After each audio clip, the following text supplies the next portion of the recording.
afternoon. I know your names. I can call your moms if you aren't paying attention. So the other thing is, please don't tell the fire department how many people are in there. Don't tell them. They don't need to know, la, la, la. Anyway, my name's Jane Cooper. I'm the mayor of Belvedere. My name's Holly Thier. I'm the mayor of Tiburon. So thrilled to have such a great turnout tonight. Just, we're so excited. Thank you everyone for coming. Thank you for meeting all our wonderful emergency preparedness people that are here to help us learn and help us prepare and help us be safe every single day. And I want to say a special welcome, but I first want to say thank you to Mayor Jane Cooper. You know, Belvedere and Tiburon are now working together. That is big news. Makes the front page of the art, but seriously, Jane is one of the most amazing people I've ever met, so please get to know her. It's true. But I do want to welcome everyone, and I want to say that, you know, fire preparedness, it starts with all of us. And there's a lot of you in the community that I see in the audience who have been working on it, have been working with your communities. And I want to thank you for that. The purpose of tonight and why we came together is so that our community can get prepared. After the LA fires, we saw that people could not get out. People could not, the emergency response time, there was a lack of water, there were a lot of things that all of our residents started calling Tiburon, started calling Belvedere and saying, hey, we're one way in, one way out. We are really concerned about this. That is the purpose of tonight. It's to get us all ready in the event of fire. So I want to start with someone who does not need a huge introduction because we all know her. She is the supervisor for this district, which includes for Southern Marin, which includes Belvedere and Tiburon. And she actually came into elected office by serving on the Mill Valley Emergency Management Committee. And she also has represented our district very well. And I want to take the opportunity for Jane and I to introduce Supervisor Stephanie Moulton-Peter. Good evening, everyone. Thank you so much, Mayor Cooper and Mayor Thier, for inviting me. Standing room only crowd tonight, and rightly so. I did start my community involvement with the Emergency Preparedness Commission, and this is an area that is always foremost in government, is keeping people safe. It's our #1 priority, and working with communities, all of you in partnership, is how we do it. You have a very informative program tonight. You have a wonderful fire service here in Southern Marin and Tiburon, and your public safety police force is excellent. What I want to say is it really does take all of us working together to keep our community safe. It's doable. We have plans to do this. We have ways of evacuating. We know how to make it work. But it really does take cooperation of each and every one of us residents to do our part. When you get the word to evacuate, don't wait, go. And in fact, for some, it may be important to leave the area on red flag days altogether and just get out of town sooner rather than later. But you're gonna hear more. I'm gonna stay with you all evening long. Happy to talk with all of you after the program.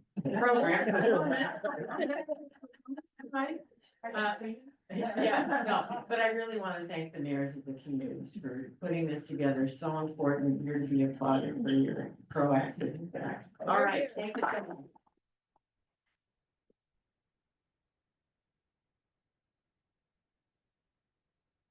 Okay, so we have a full list of wonderful emergency, police, fire, Marin emergency people here. And I did want you to all know that as a reminder, we do have, I know people are saying it's the first time we work together. That's not true.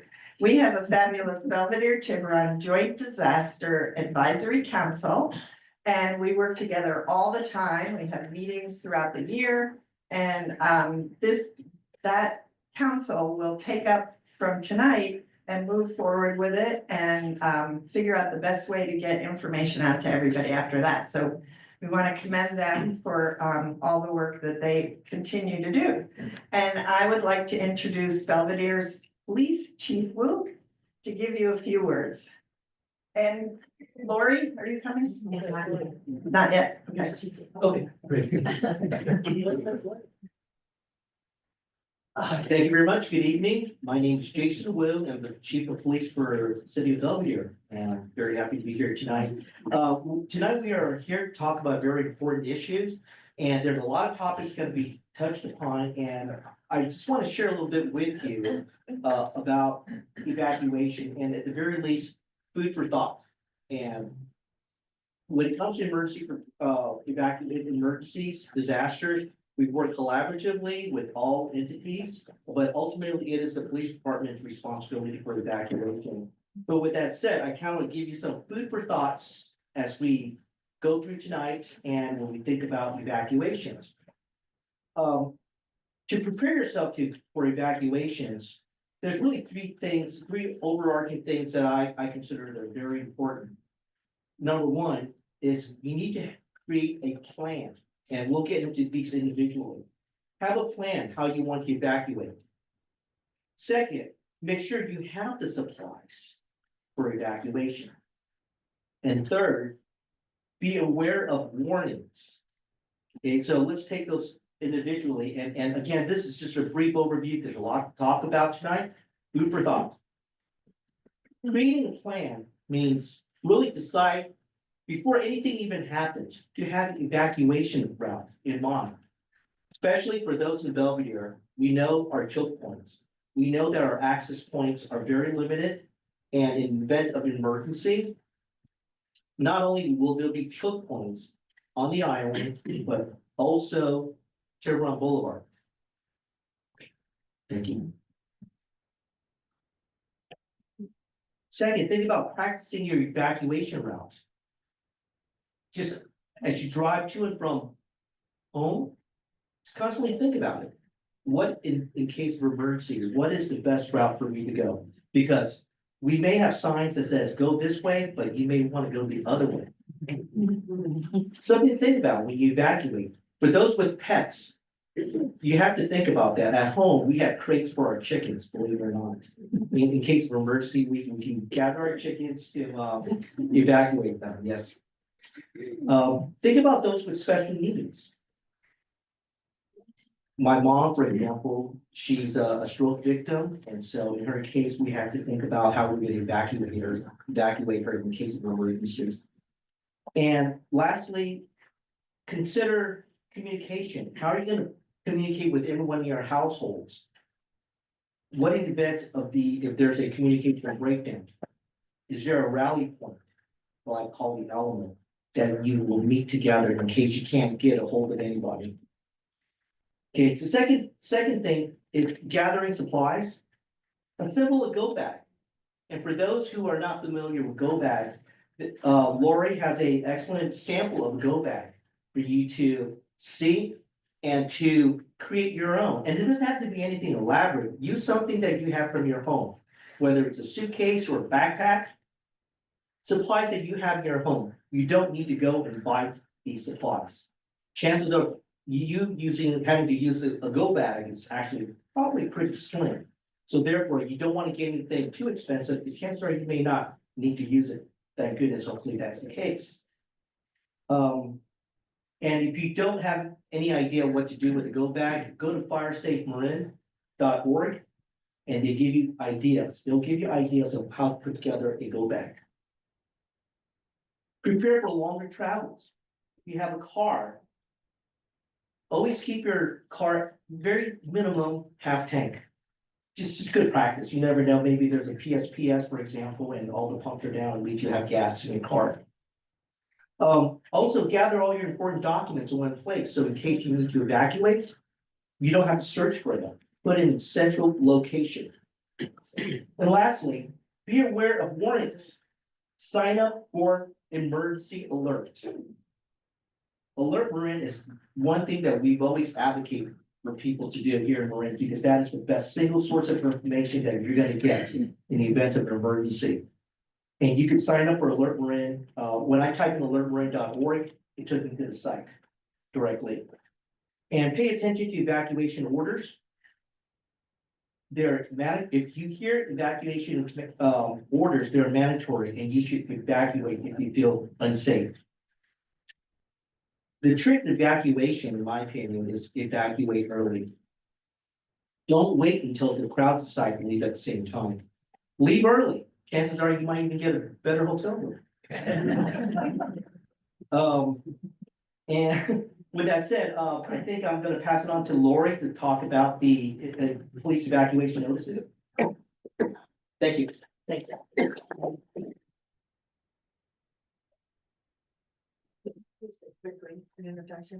So I just want everyone to know, in case you don't know, Lori is our director of our emergency services. So if you're in Tiburon or Belvedere, our emergency command center is at the police station. It's also a cooling station. So go ahead. This is Lori Nielsen, and she also runs our disaster advisory council. Thank you so much, Holly, and thank you, Jane, for putting this together too. This is such a great event. We've all been thinking about it since the Palisades fire, so it's great that we're coming together to talk about it. We've actually been talking about it amongst the police and fire and emergency services personnel for quite some time. We do trainings so that our personnel is running through different scenarios and talking about how we would respond to different scenarios. So I love that Chief Wu just told you about some personal preparedness, because that is so key.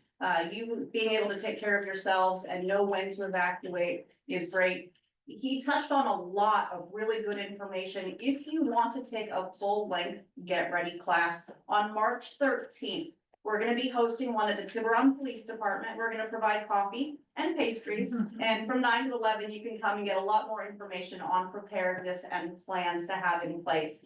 As I said, we've been doing trainings with the police department and the fire department, talking about the different scenarios of evacuation. And just be aware that sometimes you will need to evacuate, and sometimes we're gonna want you to shelter in place. If your area is not impacted by an emergency, you may not want to get on the roads and make traffic worse for those that do need to get out of the area. So just things to be aware of. In the event that we do have a fire evacuation or a tsunami evacuation, there's a lot of different ways that we are going to notify you, that we're going to notify the public, the residents here on the peninsula. We do have sirens on the peninsula. We're working on upgrading them right now. We have 6 sirens on the peninsula, and we have our local radio station, 840 AM. And that information is gonna get out to some people, but we know it doesn't get to everybody. And that's why we have lots of tools in our toolbox.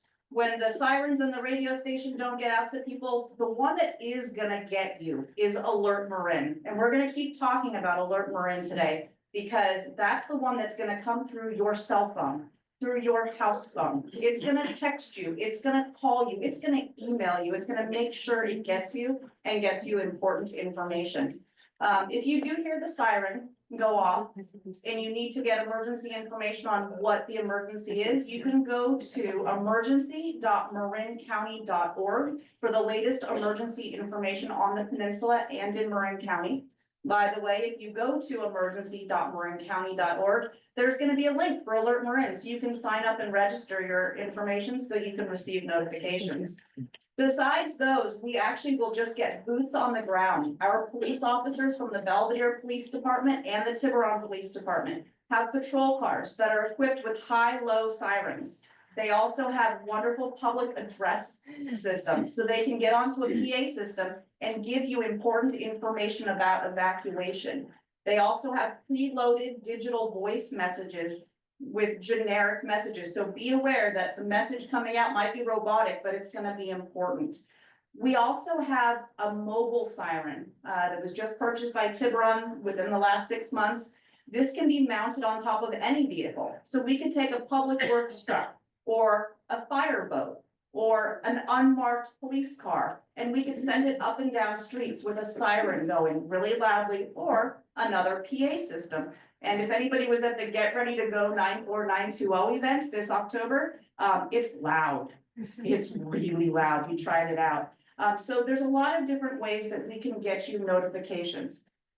As Chief Wu said, if you're concerned that you're going to have to evacuate, if there is fear in your heart because there's an emergency going on, there's a fire in the area, just go. Don't wait for the evacuation. Get ahead of the traffic, get out of the area and get yourself to safety. And then once you've gotten to a safe place, you can go to the emergency.marincounty.org for emergency information. You can go to the Town of Tiburon website, the City of Belvedere website. You can go to Nextdoor, the police department's Instagram, the fire department's Instagram. There's a lot of great resources for getting emergency information so that you'll still know what's going on here on the peninsula, even though you've left and gone to a safe place.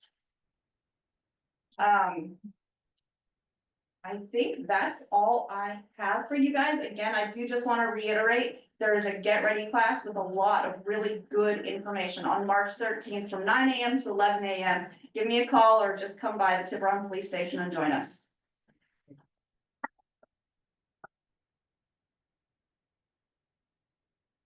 Okay, thank you so much, Lori. Right now, we are gonna hear from our Tiburon Fire District. And for those of you who don't know, we're somewhat divided. So we have Tiburon Fire District, and then anything west of Reed Ranch Road is Southern Marin Fire District. Both are going to speak tonight. We're gonna start with Tiburon Fire District. And it is my great pleasure to introduce you to Daniel Elkington, who's our battalion chief, and Django DJ Heckler, who's our fire prevention specialist. Welcome.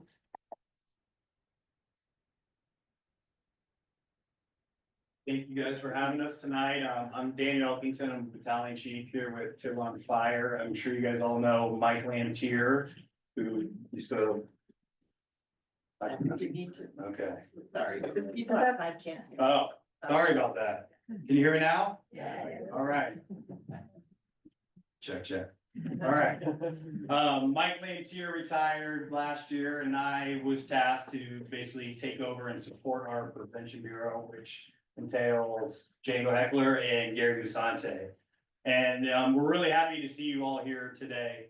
And I think, you know, this has been an ongoing thing since 1989, 1991 with the Lone Creator earthquake and the fires over in Oakland, and things just keep getting worse and worse. So it's great to see that you guys are here and in response and want to help your community, right? I think JFK put it best in 1961, don't ask what your country can do for you, ask what you can do for your country. Well, that's the same thing here, right? Don't ask what your community can do for you, ask what you can do for your community.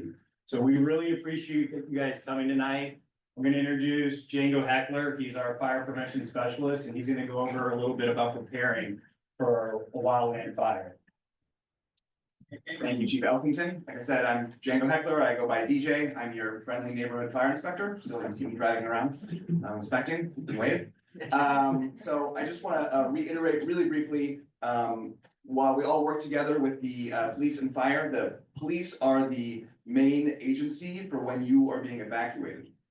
A lot of times we get questions about that. So while the firefighters and paramedics are running towards the fire, that's what they're doing. The police are going to be helping you get away. So I just wanted to make sure you guys were clear on that. So I just want to talk about three main issues keeping your home safe for defensible space. If there is a wildland fire or neighborhood fire, the three main issues are home hardening, the zero zone, and vegetation management for defensible space. So home hardening is the physical things you can do to your home to make them safer. So there's a couple quick little things you can do, points. Your vent screens in your home going from a 1/4 inch to an 1/8 inch. That way the embers have a much more difficult time entering. Putting screen covers on your screen guards on your gutters. That way you don't get vegetation debris that builds up in there. And then really sealing any other gaps in your home. So a lot of times your garage closes and you can see there's a little light around. You can get a rubber gasket and put it around there. You got one of those windows that doesn't quite close. You want to replace that. You want to make sure you have double pane windows because they're much more resistant to radiant heat if they were to pop. Another big one is if you have like a wood shingle roof, metal roofs are better, tile roofs are better, asphalt shingle roofs, things like that. And then if you have a lot of like wood decks around your home or wooden fences and gates, consider replacing those fences and gates with metal ones. As well as like the wood decks with other resistant materials such as Trex. So those are just a few little tips you can do to make the physicality of your home safer. The other big one, you may or not have heard, is the zero zone. So the immediate zone or zero zone is a 5-foot perimeter around your home. And the way to make that as safe as possible is to have zero vegetation. So that's what is coming down from the state they're really pushing for. So starting from the top of your home, you want to make sure you're routinely checking your roof and gutters, there's no leaves. You want to make sure there's no tree branches coming over with any connectivity from anywhere. And then going on down, you want to, there's no bushes, no shrubs, there's no corners of your house where the leaves all accumulate. And then really, it's stone, it's cement, it's gravel, it's just dirt. That zero zone has proven to be extremely crucial in defensible space of your home. And then moving out, if you do have other vegetation in the intermediate zone or zone 1, you want to make sure you have a lot of spacing for your vegetation and shrubs. You want to make sure your trees are limbing up so you don't have that fire ladder coming up. And then moving to the extended zone or zone 2, you want to make sure all your grass is trimmed down to 3 to 4 inches. Again, with the trees limbed up. And even if you have any vegetation going the other direction into your driveway or street or roadway, you want to make sure that's cleared so you can egress and emergency services can come in. In order to help you do this, we do 5 shipper days every year. It's the second Saturday of the month, May through September. We're coming up on the first one, May 10th. It's as much vegetation, any vegetation from giant trees to little grass cuttings you want to drop off all day long from 9 a.m. to 4 p.m. So we do that 5 times a year. We work in partner with Caltrans to make sure the Tiburon Boulevard gets cut along the sides every year, as well as the Paradise side with Department of Public Works County to make sure they cut along the roadway to keep it as low as possible. Gary and I will be doing our WUI inspections, Wildland Urban Interface. If you live in the WUI, there's about 1,000 parcels, so we'll do that every year. And if you don't live in the WUI, you can always email or call us. We'll set up an appointment and do the same inspection, give you as much advice on defensible space specific to your home. I think that's about all I have. So recently CAL FIRE just came out with their thank you, Nate, fire severity maps. So there's moderate, high, and very high. And the good news is the Tiburon Peninsula is in moderate. So as you know, a lot of people make comparisons to LA. It's good to have a healthy awareness, but we're also very reflective of the San Francisco system with all our fog there and moisture. So I don't want anyone to live in fear, just a healthy awareness and fire preparedness. Did you have anything you wanted to add? Perfect. Okay. That's all.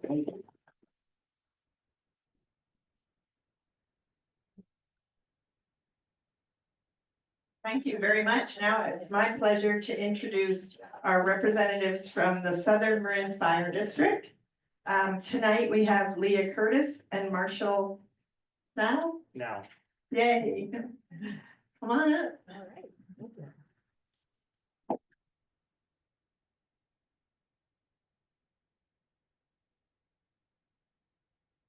Good evening. Well, my name is Marshall Now. I'm the Deputy Fire Marshal for Southern Marin Fire District. We have Leah Curtis here with this, and I'll give her a moment to speak once I get to my portion. I'm gonna try and keep it short and tight. I think the police department and the fire department from Tiburon have already said everything. So no, ultimately, I think one word that I've heard a lot tonight is community. I think everyone said it, and honestly, I'd like to take a moment before we get into anything, say thank you to all of you. Because this is an impressive show of community right here. And if you didn't show up here tonight, we'd all just be talking to our colleagues, which we do all the time, and the information would be going nowhere. So hopefully you all have learned something. There's a lot of information, so you should refresh. I'm here to give a really quick flyby history lesson, just so everyone, whether you're new to Marin County or not, understand how we got to where we are now. And ultimately, everyone's anxiety level after a large scale fire which we've become no stranger to, unfortunately, is extremely high. And our goal is to impart education and wisdom and lessons learned, so you can all take them back to your home and implement them in your space where you sleep and where you cherish. But we can bring that anxiety level down. We're not trying to eliminate it. I think someone said we don't want you to live in fear, but we want to bring that anxiety level down, because when you have a heightened level of anxiety, you don't make clear decisions, you don't act decisively, and it's a lot harder to formulate your next steps, whether it's well before the storm when we're just trying to prepare, or whether it's at that critical moment when we're hearing those evacuation warnings and trying to make our next plan. So plan early, leave early, all these things have already been said, but 1991, the Oakland Hills fire, that was a pivotal moment for Marin County, because following that, the residents, the community took heed, and they formed Fire Safe Marin. Fire Safe Marin has curated an immense amount of information. You could spend hours on that. I think I can talk a lot, but I could never cover all the information on Fire Safe Marin. So please visit that website, educate yourself there. That was the foundation. Those are the building blocks. We followed up on it, and there was fires all throughout California for years. And 2017 brought us the Tubbs Fire in Sonoma County. It brought it much closer to home. You probably remember, if you were here for a week or two after that, we had orange skies, we had crummy air quality. That was the first time we pulled out our masks and tried to figure out how to wear them well before the pandemic. From that, we got lessons learned. In 2019, a grand jury report came out, and that information was instrumental for us to understand how that fire came from the wildland environment and burned through a community so quickly, that wind-driven event. We saw that again just last month in the middle of January. The same thing occurred down in Los Angeles, and that's what's drawing us all here tonight. From that, again, community came together, they voted. The Marin County Fire Chiefs, among other personnel in county, formed MWPA and brought that onto the ballot, and Measure C was passed in 2020. And in 2020, we started seeing the funds from the Measure C, MWPA initiative start formulating and coming through.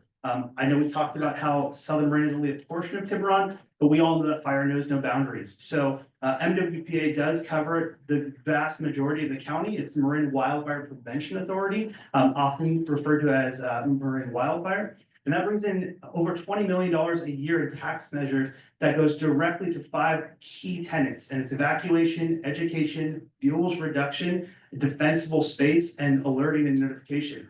Those are our key tenets, and that is money that would have been there to push those agendas forward. We've been now doing that for 5 years on top of the decades of education and information we've been pushing out to the community.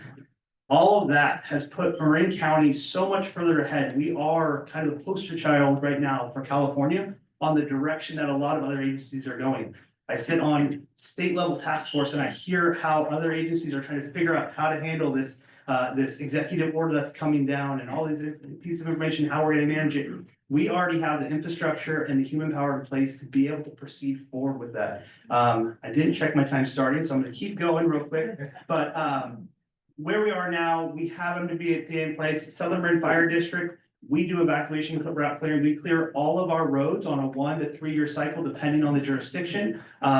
Clearing everything that's pavement. We can't pave more road, so we just ensure that every inch of that pavement is available to us. We come from Sausalito to Mill Valley as well, so you can imagine some of our roads are very narrow. But you probably also like to enjoy yourselves to go back into Mill Valley once in a while to get out of the heat or get out of the sun. So you also can find yourself just in that area at the same time and needing those same routes. It's not going to always be an evacuation from your home. We also offer on-demand shippers to all of our residents, both roaming and by request. We offer home assessments where we'll walk your entire home with you. We'll spend an hour with you. Marin County, the majority of Marin County utilizes an extremely advanced software where, as we collect that information, we provide you a digital report on your home. You get an accurate score that will grow and live with your property as you make these enhancements that DJ was able to talk about with hardening your home and removing vegetation. I have been all over the place so far. We offer an immense amount of services. Please, if you're within the Southern Marin Fire District, if you're between 101 and Reed Ranch Road, give us a call. Go to southernmarinfire.org or smfd.org and reach out to us, visit us at our table. And then just to wrap up, we talked a little bit about the executive order and the Zone 0 and just had a blank, but about the fire severity zone maps that have come down. A lot of stuff is happening this year. 2025 is a code adoption year. So that means every 3 years, the fire code will curate and come up with the state regulations that we pass down to local agencies. We'll adopt those in ordinance, and January 1st of 2026, all those new codes will go into effect. We just received our local hazard maps yesterday from the state. We'll be reviewing those and kind of digesting that information. As you can tell, we've Sausalito, Mill Valley, they're much more impacted than out here on the peninsula, but we will inform and educate our residents on that information. And then the next thing to come forward is the Board of Forestry should be releasing possibly as early as next month, the information around the zone 0 and what that information is going to look like. We then as an agency have to take that information, curate it, and figure out how we're going to implement that in our area. We try and approach it on a county level basis, so all the Marin County Fire Departments try and come together and move forward with the same language, the same agenda, so that there's no confusion for our residents. Fire knows no boundaries. We want to make sure that we appropriately go that way. But at the end of the day, we need all the residents to look at their own homes and their own spaces, because we don't have the ability to come in and remove vegetation from around your home. That's your job and responsibility. Our job is to educate you, and like I said, bring that anxiety level down a little bit. So I'm gonna pass it off to Leah. She's our disaster emergency preparedness coordinator. She's got a nice long title, and she is extremely helpful.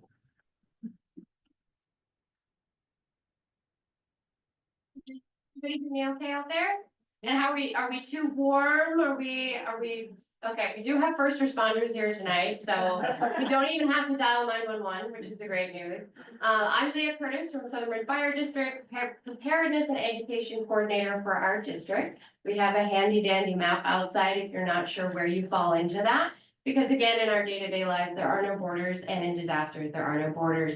We all work together. So one of the things I'm tasked with at our fire district is educating the public about the things, the resources that we have available to you. You've heard about some of those tonight, the chipper programs, the vegetation management, and then a chipper program after that to take it away. So it's not your problem anymore. Home hardening assessments. You can book all of those things through our website. You can go home, and I hope you talk to as many people as there are here tonight to be ambassadors for what's available to the community, because we need everyone to do our part. And I say that as a resident of Southern Marin myself and a volunteer in my own neighborhood, making sure that I know who in my community needs a little bit more support and what resources are out there. So everything you're learning tonight, you get to go home and you get to share that information. Some of the programs that we offer in Southern Marin Fire are our neighborhood response group programs. So that's neighbors helping neighbors, which you're hearing so much about.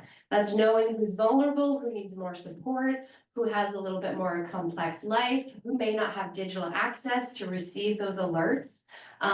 If it's a red flag warning and you have an extra 5 minutes to knock on somebody's door, say, hey, do you want to go down to the community center? Do you want to get off the peninsula? Do you not feel like this is where you need to be today? Historically, these massive events that we've seen, like in LA and the NorCal fires of recent years, they happen on red flag days. So stay informed and make sure you're doing your part to help educate your neighbors as well. So the neighborhood response groups, that's helping your neighbors out. We offer a 1-hour orientation. You can select a number of houses around you to help be an ambassador and educator to them and receive that information direct from the source, from ourselves and our partners across the county. We also have the CERT program, Community Emergency Response Team. That's actually a county program, but we stay engaged with our volunteers so that they too are informed of everything that's going on in our district and information that's coming down from the county, because those are key messages and skill sets and mindsets that you can take regardless of where you are. Again, knowing that we don't have borders. The other thing I want to wrap up on is the 5 simple steps, readymarin.org. I know I've heard Fire Safe Marin mentioned a lot tonight, which is fantastic for fires, but here on the peninsula, we worry about other disasters. We're kind of unique in that way. We've got tsunami warnings. How many people got the tsunami no-nami warning? Okay. Who was worried about that? And who knew what to do when that came out? Okay. So that's that time that our Deputy Fire Marshal now was talking about, that your anxiety went really, really high. It peaked. We want to see people preparing and matching that level of engagement throughout the year, not keeping that anxiety high, but matching that with action throughout the year. So if today, when you go out the door, you make sure you are signed up for Alert Marin, you volunteer for a program, you schedule that home assessment, make sure that you yourself are safe and prepared, and then you go out and help your neighbors.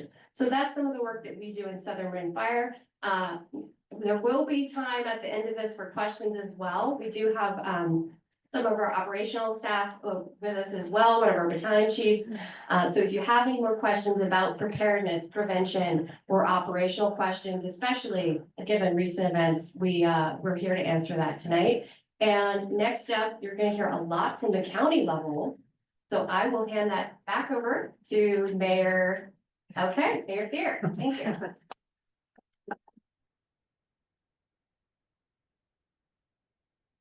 Okay, thank you so much. And everyone's gonna be answering questions after.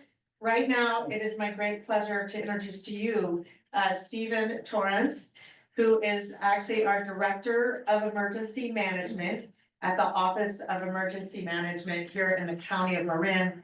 And he has done amazing work. Every time we ask him to come out and speak, he was just at our Disaster Advisory Council, he comes, and I want to thank you for that.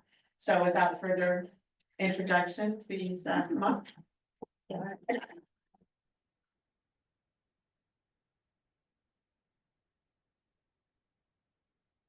Great, well, good afternoon, good evening, everyone. How's everyone doing?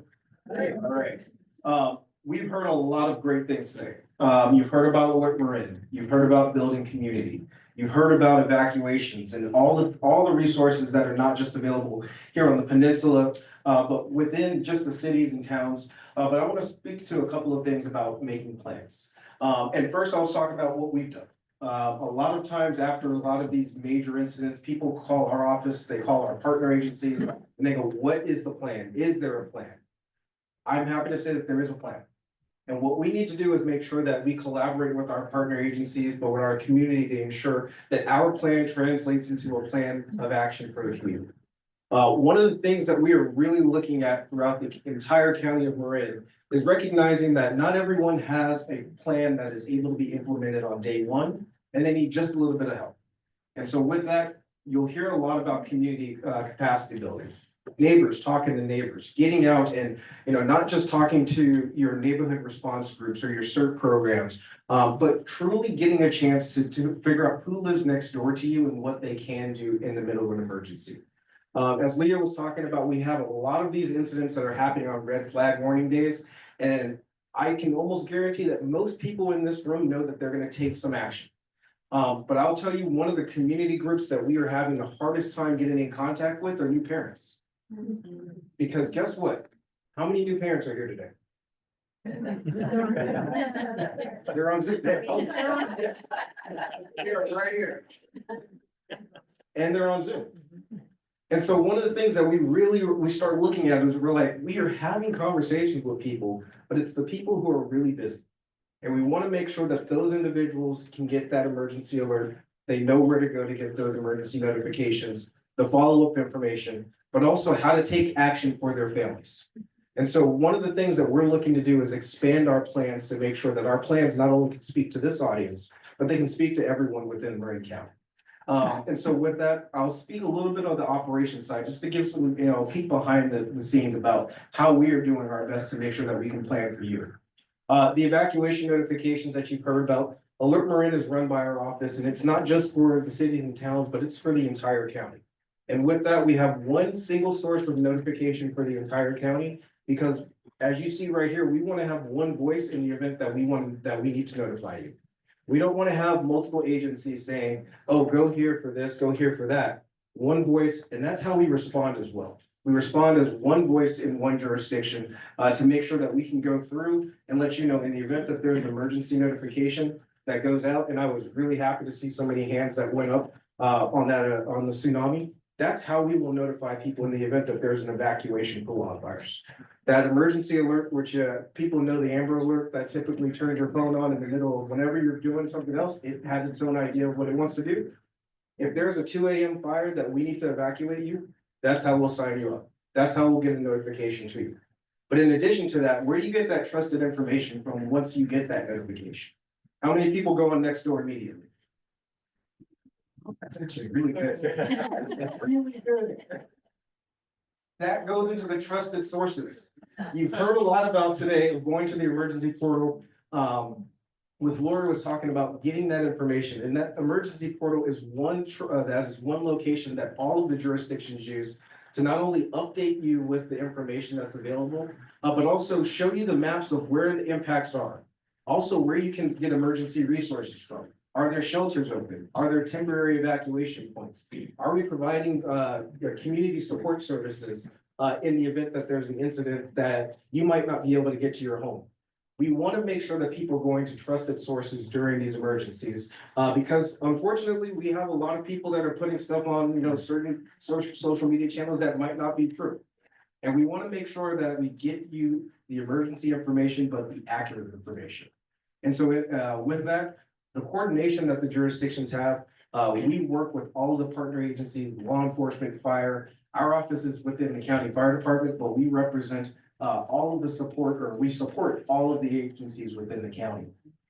When we talk about training, as far as being able to do evacuations, mutual aid comes through multiple channels, but they come through us as well.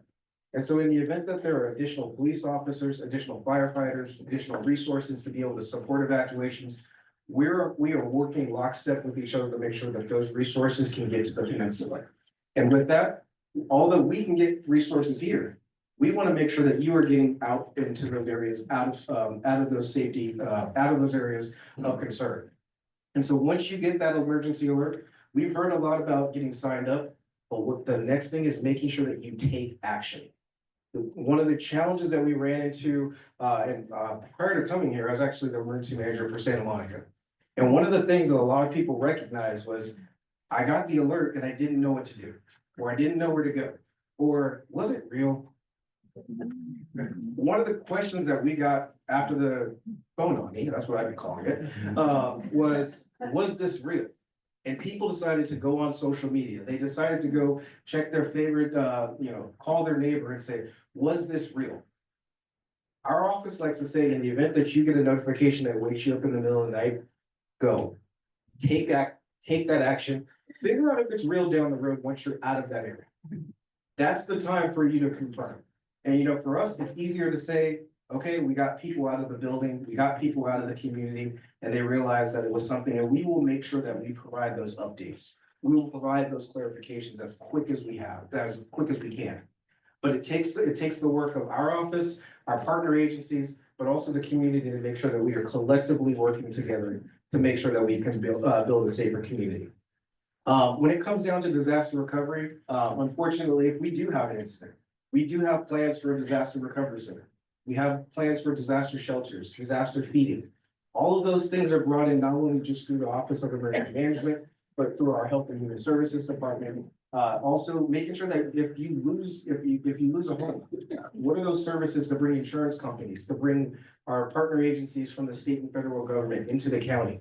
That's where we point people to the emergency.marinecounty.gov, previously.org, but same website page to be able to find those resources. And so going to those trusted resources, but also connecting with your neighbors to make sure that they know where to get those trusted resources as well.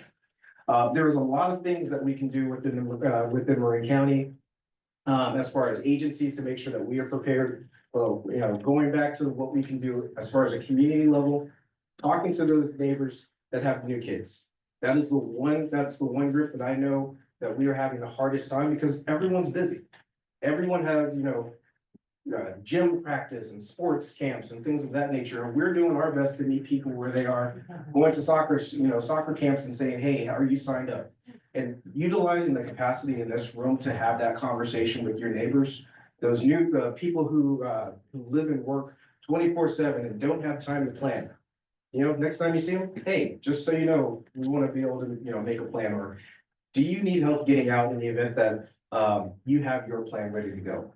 And so it's building community, it's building that trust, it's following those trusted partners. It's knowing that we collectively have a plan, but we can't do it without you. And so with that, we want to make sure that we can continue to support. We have a plan, build that community, take those actions. And so with that, I want to say thank you very much to the mayors, all of our partner agencies for being able to support us today.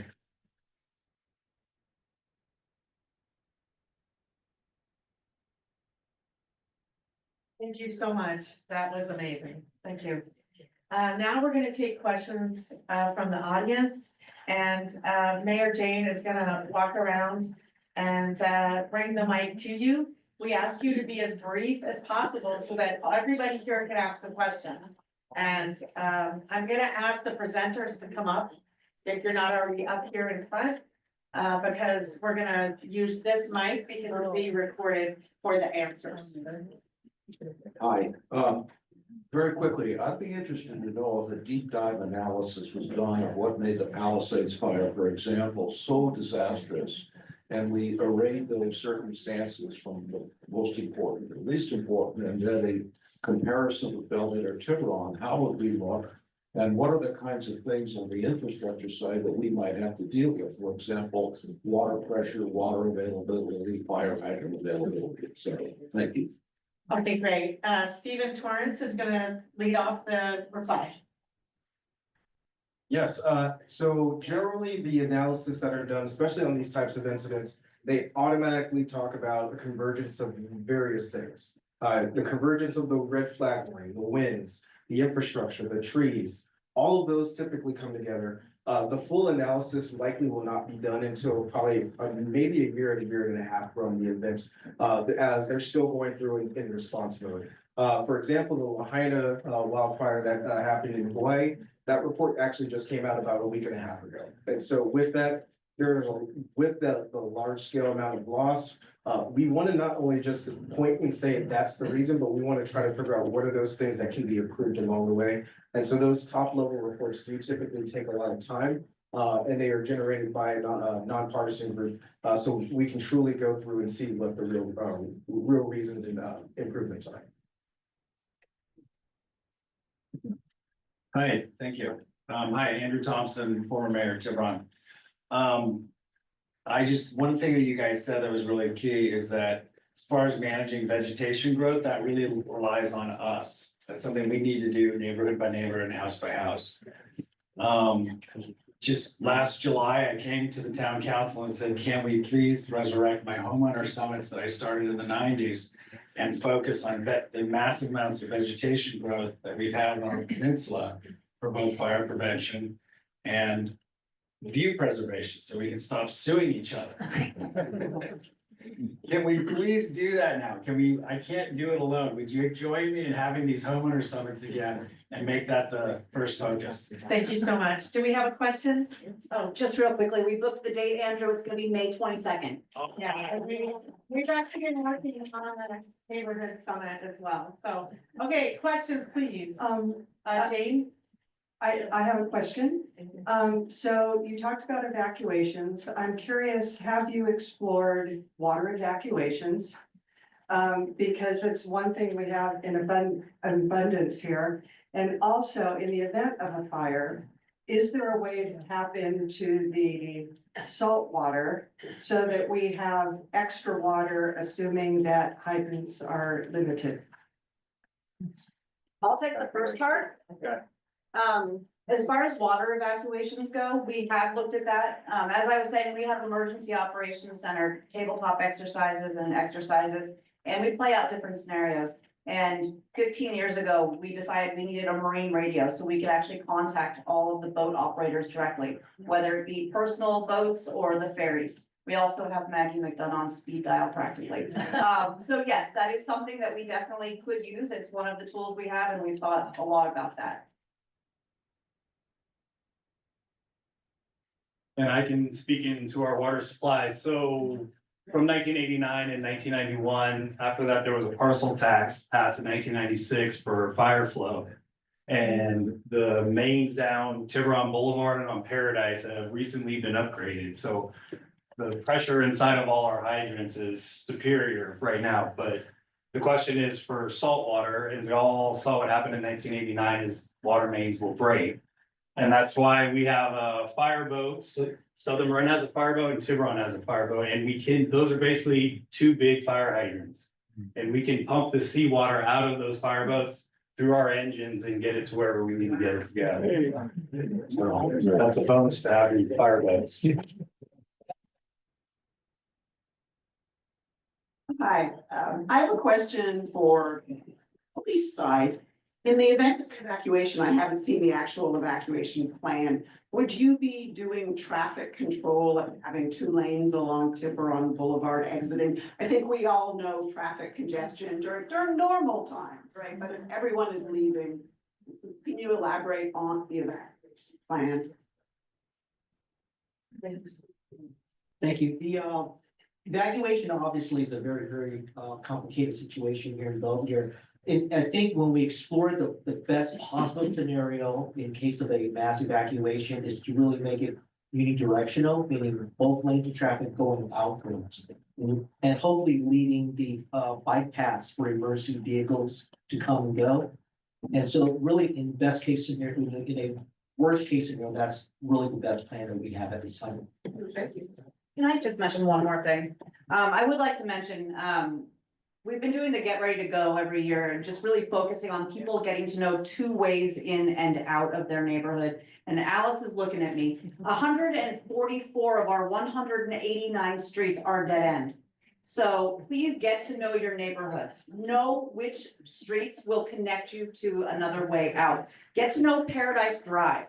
Get to know the up through the hills and off of the boulevard. Go out there and explore by car and by foot and be prepared to self-evacuate.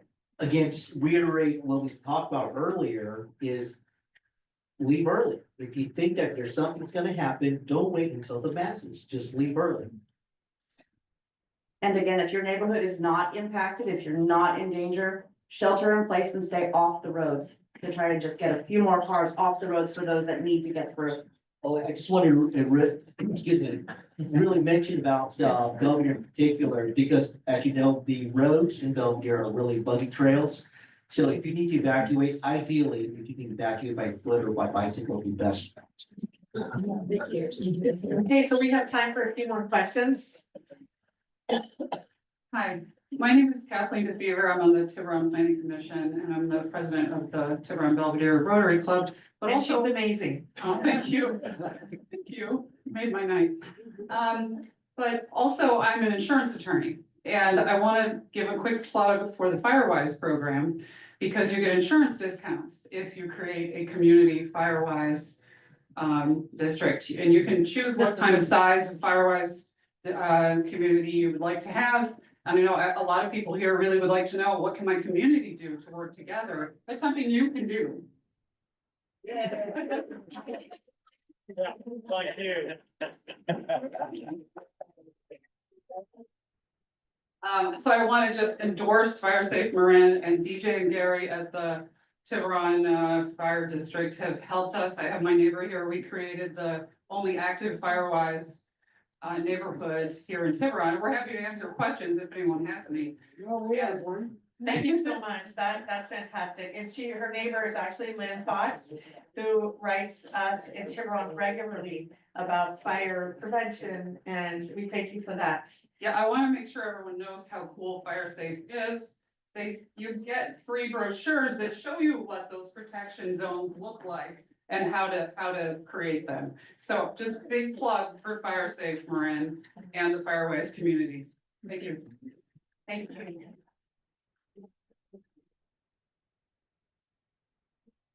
Hi, my question is regarding non-native fire hazardous trees, such as eucalyptus trees that are constantly shedding and like the bark is flying everywhere. And I know that those are fire hazardous. So is there a recommendation from the fire department? Like, is it possible to replace these trees if they're in our vicinity or in our perimeter? Yeah, so I can speak to that. It sounds like it's mainly around eucalyptus, but non-natives in general. There's obviously a lot of invasive species that grow throughout Marin County. Smaller plants where the seeds get brought in on people's shoes while they're hiking, spread around by birds. Naturally, eucalyptus were planted decades ago. They do a great job to break up a lot of wind, but at the same time, they do have a lot of maintenance requirements. It's kind of a double-edged sword. On one side, we don't want to remove trees. They provide us that wind block. They provide us a shade on our lighter fuels, so it can help to decrease the heat and slow down the spread. But at the same time, they do require a lot of maintenance. That's back to that concept of each individual looking at their property. So when you have the eucalyptus on your property, you just Just like you inherited a leaky window for a draft or anything else, you inherited a tree on your property that you have to maintain and take care of. If you want to get it removed, you have to go through the proper processes to request the permit. If it's a standing dead tree, we do have processes set up with the town of Tiburon so that we can come in, declare the standing dead tree a fire hazard, and they can help waive the permit and expedite that process to get that tree removed. But even a non-native tree, there's certain measures that we have to look at. As a government entity, we run into the same challenges. When we're going to remove trees, we have to look at what level and impact those trees are gonna have on our community. The best thing first is to treat them, remove the lower ladder fuels on the ground, or remove the limbs that are gonna cause them to be a ladder. I've seen extreme circumstances along highways where fully involved vehicles have caused a vehicle to street catch on fire, and I've also seen the alternative where fully involved vehicle have not caused it on very hot summer days. So there's a little bit of a misconception on the level of threat a single standing eucalyptus tree can cause. When well maintained, it's not gonna explode like we saw in the nose fire. That was extreme circumstances with a lot of excessive heat from the fire on the structures already, and then not very well maintained trees. So when you stack all those issues, that vegetation becomes a major hazard. In the long run, there might be a benefit to getting rid of a lot of all the non-native, more invasive species. But we have to work with those lighter fuels first, the ones that are easier to dry out and catch fire, and then build up to some of the bigger trees. But we work in every direction, you know.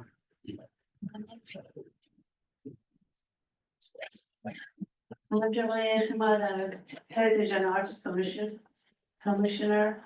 My house is facing open space.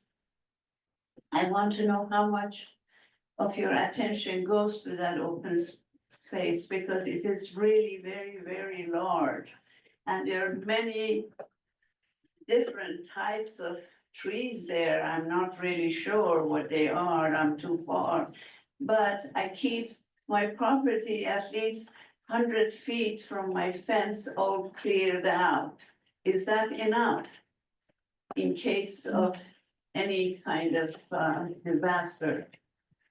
So I want to have your attention, to pay attention to that area. Sure. Well, 100 feet is an excellent amount of space. And then in terms of open space, there's, it depends on whose it is. So there's Marin County open space, like they recently purchased the Martha property. Okay, so it's the town of Tiburon's. Okay, so a couple things you can do, and I want to confirm this. I don't think we have anyone from the Department of Public Works here, but in their open space, the Public Works Department of town only has a certain amount of resources they can for all their open space to maintain and the boulevard and everything they want to do. But if you go to them, I believe you can get a free encroachment permit. And just like if you wanted to take care of your own home, you can go and take care of the vegetation or anything else on that home through Public Works, town of Tiburon open space. So we try to partner with them as much as possible. Like I said, they have a certain amount of funds. So that depends on where they're kind of rotating around. One year they did try goats. I believe recently they've done good work up on Gilmartin. And so we try to partner with them and then work with community members like yourself. If you do have concerns and they're that great, you want to take action, you can on their open space. But like I said, 100 feet is a good amount of open space distance you have from them. So I have Sorry, we have time for a few more questions. and I have the so I have a question about something that I think many of you just saw today. I think you mentioned that, but it's when CAL FIRE released the maps for the fire hazard severity zones. And I happen to live off of Paradise and Joseph Glen on Old Landing Road. And we have I'm not clear on how we use these maps or what their intention is between insurance, which thank you very much, Kathleen, for mentioning that, but it's really hard to understand. There's SRAs, LRAs, and then, for example, Old Landing Road is in a gray zone down here, and literally the house above me is in a moderate zone, and I don't even know what the gray zone means. So we were looking at this all day trying to figure it out. So thank you for any help you can give. Yes, and then, of course, we talked about the wildland urban interface as well. So these are overlying zones and boundaries. The best way to understand the difference between the wildland urban interface and the hazard severity zones is one comes down from the state and they tell us what those zones are based on their analysis. The other one we established years ago, and we had to report to the state. That's the wildland urban interface. So wildland urban interface is a local boundary that we apply our codes within. The fire severity zones get re-up regularly. That's why the executive order from the governor was saying, CAL FIRE, you need to release those now. They were supposed to come out months ago. We were waiting for them. They finally came out. And then, of course, they're not gonna release them all at once because they're gonna get inundated. So they've been rolling them out. We just got them yesterday. So we're still analyzing that, but the other part to your question is, what are the unzoned versus moderate, high, and very high? And where did those apply?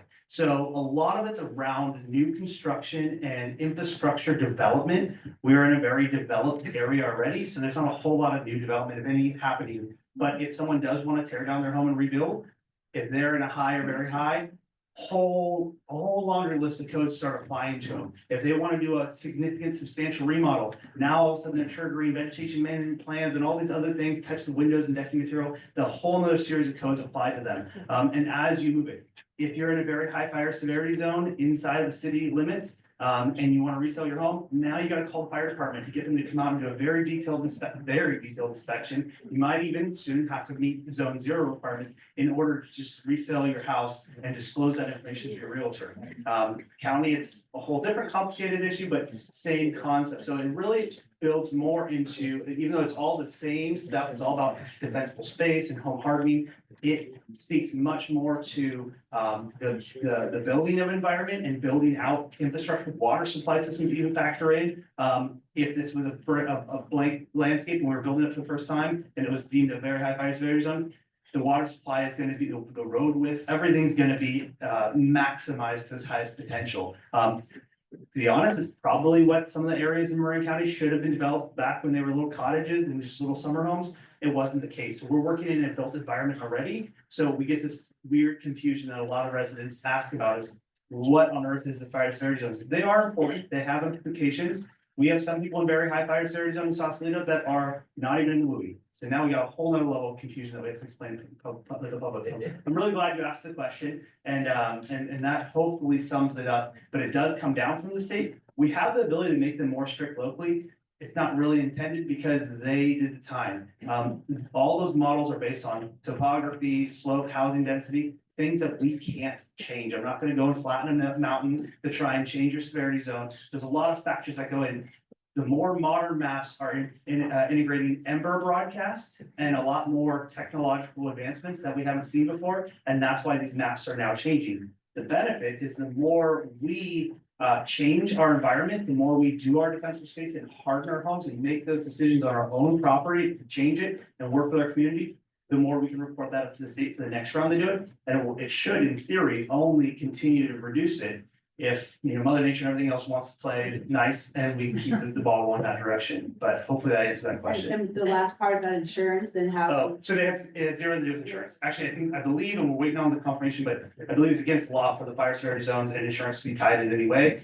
But again, these all kind of play in that same ballpark, so the insurance company, the best thing you can do is just keep your house as clean as possible, encourage your neighbors to keep their front yard as clean as possible, and clear out that zone 0. It's probably your best bet to try and move forward. Thank you so much. I think we have time for a few more questions. Jane is, oh, you have the mic, Yeah, right? yeah. Okay, great. So first of all, thank you so much for this evening. This is fantastic. I have 2 questions. The first question is, who is responsible for vegetation management on the Martha property? And the second question is, do we have an interlock with the California Department of Insurance? Because knock on wood, while we have not had an incident, non-renewals are still an issue. Okay, thank you. Who would like to take that? Great. So the Martha property was recently purchased by Marin County Open Space. So we had a meeting with them 2 weeks ago and they've already done some really extensive tree removal and cutting along the backside of Ridge. And we're gonna continue to work with them through the summer. We can't attack it all at once. It's a marathon, not a sprint. So other areas we can have, and again, they have a certain amount of resources, but they're the ones that own the property. Ultimately, I don't know about insurance though. I can't speak to, I don't know if anyone knows about Speak to that. insurance. Oh, What was the supervisor? Do we have an interlock with the Department of Insurance? do we have an interlock with the Department of Insurance? Is there a relationship there, or do we have a representative that from our towns or our county that? feeds I our see questions? that there's an answer. It is my colleague, who's former mayor and a council member, Alice Fredericks. Please answer the question. That really is not an answer, it's just a hope. Oh, There's a series of bills now before the legislature, which will, I should let you answer, Kathleen. Which will do two things. One is to require, the insurance regulators to review, various actions that homeowners should take in order to make their home and their area more fire safe. And these regulations would also, in the best of bills, be used to control your insurance premiums if you comply with them. Their relationship to the fire maps, which, by the way, I put a link to on Nextdoor. And nobody has to admit that they will look at it. Hopefully it'll be linked to that, whatever the home hardening and zone zero requirements might be, that will reduce your premiums will be related to what the fire hazard is where your home is. I just want to thank Alice. For those of you who don't know Alice, and then I'm gonna go to you and then to you. Alice has served this community for how long, Alice? 20 years? On the town council, 2021, as a town council member, as a mayor multiple times. And I do think we owe her a round of applause.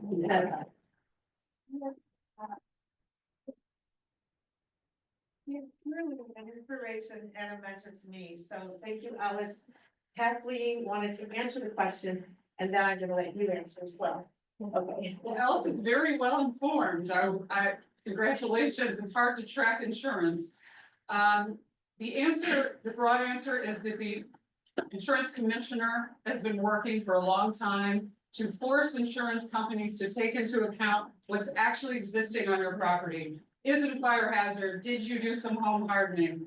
And right now, he heavily recommends that insurance companies do so, but it hasn't been actually required that they take it into account. But he's pushing further to make that required. And what insurance companies have traditionally done is use completely outdated algorithms and data sets to rate your home. So if you look at your insurance premiums, or if you look at what the insurance companies have told you about your home, it doesn't mean it's correct. And you should be a pest, call them, say, I don't think this is correct. Everything else I see, and thankfully to the state and to county resources, we're more aware of what our fire risks, our classifications may or may not be. You can assert your rights with your insurance company or with someone you're receiving a quote from. So it's in progress. That is the answer. I just wanted to go on and say, we don't necessarily have an interlock or anything, but I just wanted to reassure you that the Southern Fire District's fire marshal is actively involved on a legislative committee with Sacramento and the rest of the fire marshals throughout the state. And one of their key topics right now is understanding more of what we can do and reviewing all that legislation around insurance so that we, the collective fire, especially here in Marin County, but across the state, understand more. So there's a whole fire marshal, deputy fire marshal group throughout the state that is actively looking into all of that. It's all in its infancy stages, but the understanding that it's that important, it's definitely percolated to the top, and we're all paying attention to it. Thank you so much. Lots of wonderful agencies and lots of numbers and lots of things to think about. The one thing I think would be helpful for all of us as we walk around our communities, when you see something that you think is an explicit fire hazard, what is the number we call at the fire department, or where to alert the fire department or you guys to address it, and that we know there's follow-up?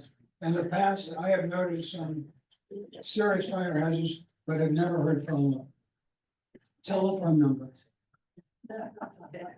Sorry, for Southern Marin Fire District, I thought we were looking for 911, but that's it, someone's on fire. I would have to pull our district number off. Sorry, I'm not going to pull it off my head right now, but I thought we were looking for 911 as the answer. So let's move to Tiburon. Well, it always works.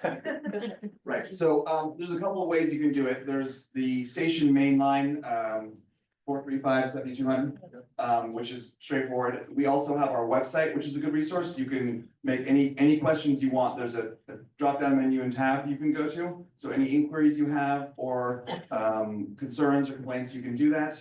And then we do have specific email addresses. So one of them is vegetation management. We go to at tiburonfire.org, where that's where we schedule all our WUI defensible space inspection. So a telephone number is not enough.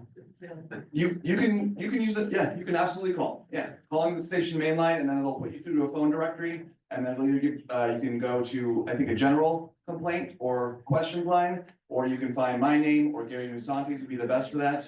And again, the website is a great resource, which is tfd.org. I have to redeem myself a little bit. So 388-8182 for Summer and Fire District, that goes to our main line. Same thing. You go through a tree, the listening, you select what you want.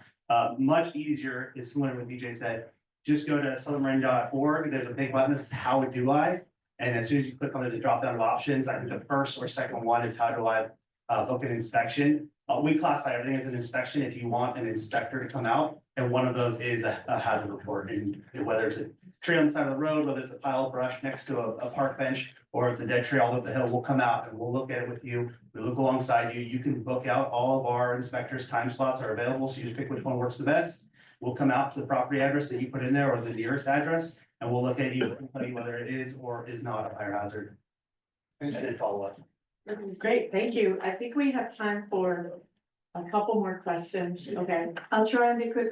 My real question is, we have water tanks up on the hill. We have, you said Tiburon Boulevard has really great pressure.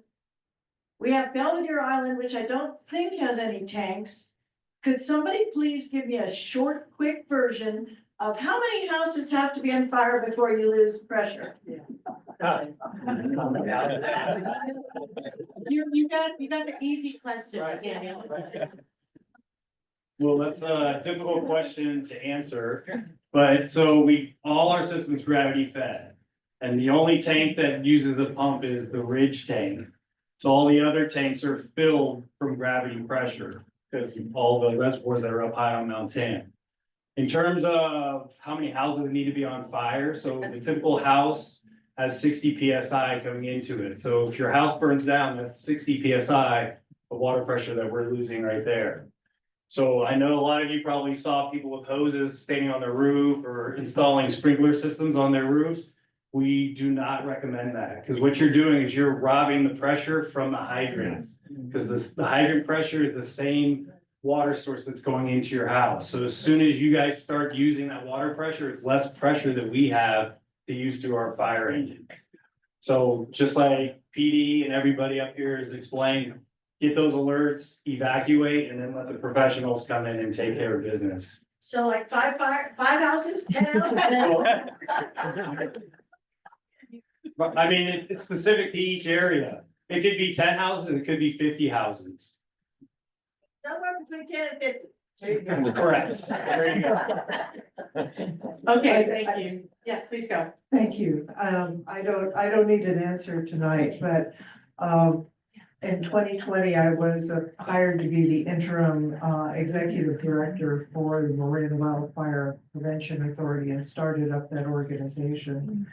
And I'd like to suggest to, the town of Tiburon, the city of Belvedere, and the Tiburon Fire Department, that it might be worth having a conversation to determine whether or not there are opportunities and consequences for our particular region to consider collaborating with MWPA in the future. I know that there are a lot of interactions already, but over $100 million has been collected by member agencies in the rest of the county for 17 member agencies to put together comprehensive planning for how to deal with these agencies. And I'd just like to suggest that Tiburon and Belvedere and Tiburon Fire Department have a conversation and find out if there is room to collaborate in the future.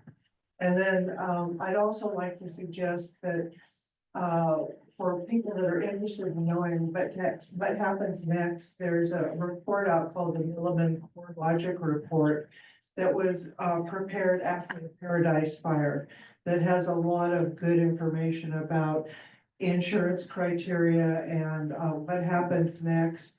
One last thing about MWPA is that they've got a working group together to try and encourage the Department of Insurance, commercial carriers and other researchers and folks with capabilities to come up with alternatives for, the insurance challenge that we all face here in California. Thank you. Yes. Yeah.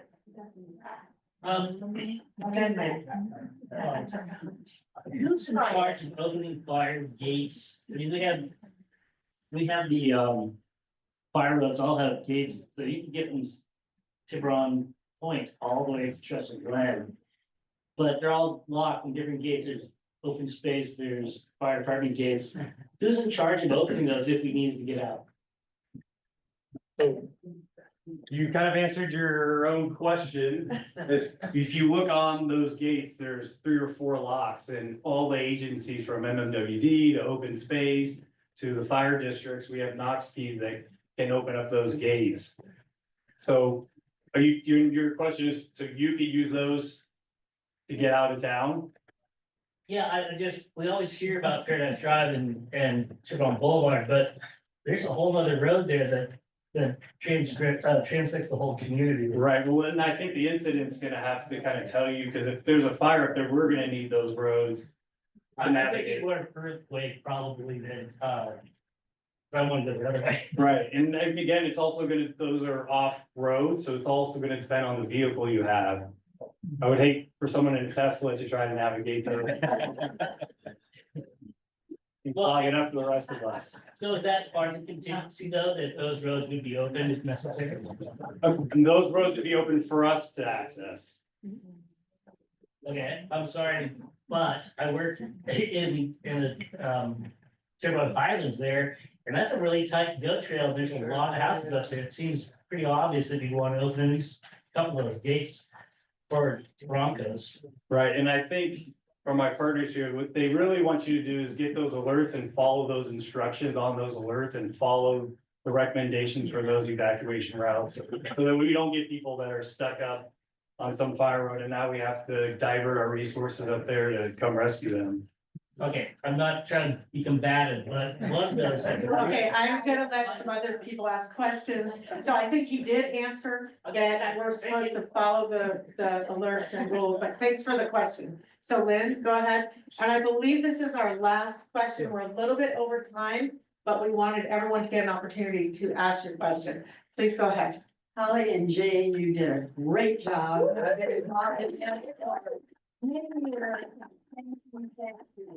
The question or the request I would like to make, all of you did a fabulous job. I've worked with Lori so many years. If you have not done, get ready, presentation yourself, or take it your homeowners or to her, your homeowners, or you go to the police department, which is offering it, you have missed out. But all of you were wonderful, and it would really help if we had a little resource guide of your names and what you do and how we can contact you. Again, I applaud everybody for being here and especially you two putting this together. It is so important.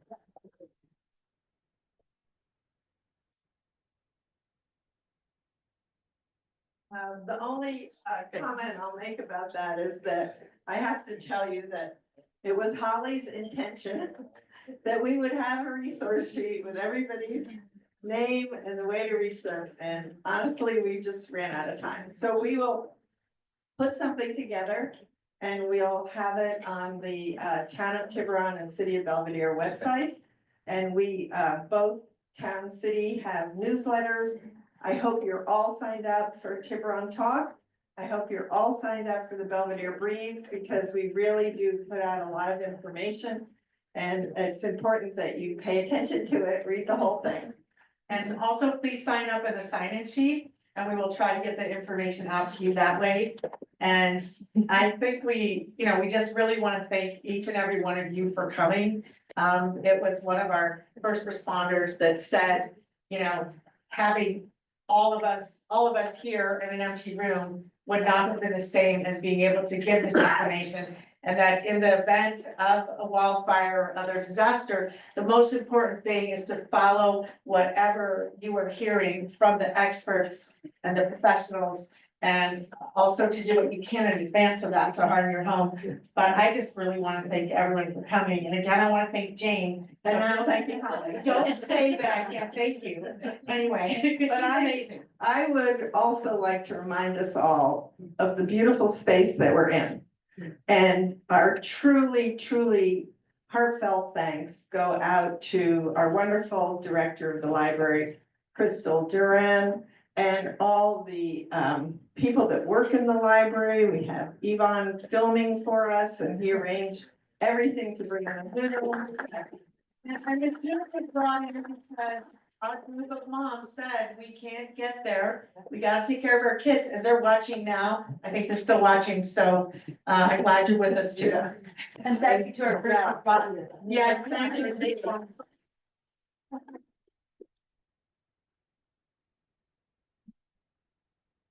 Have